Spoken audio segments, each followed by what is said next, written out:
Madalas sa tanong sa akin, nasundan daw yung power appliance ko, nagawa daw ng tama, bakit daw kumukurap? So bibigyan ko yun ng isang magandang example ngayon sa motor na ginagawa ko actual, kung bakit nga ba kumukurap, tama naman pala, nasundan nyo ha. Pero buksan ko yung susi, patay ang makina ha. Yan. Ito, ang gamit ni sir is Last X. Papalitan ko siya ngayon ng AES. Actually yung balas nito pang last, ito AES po. Ibubusin ako, no? Alin ang kumurap, sir? Dalawa. Yung dati niya kumurap, yung AES ko, hindi. Tingnan nyo, ha? Patay makina, pero to hindi kumurap. Yan po, sabi ko, depende din po yan sa mga ilaw nyo na ginagamit.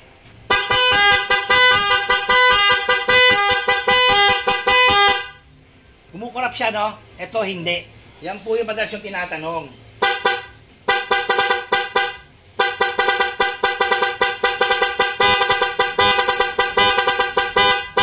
Patay makina, no? Tataka si sir, bakit daw kumukurap yung MDL niya nung niwiringan namin? Ito, actual ko pinakita. Ayan.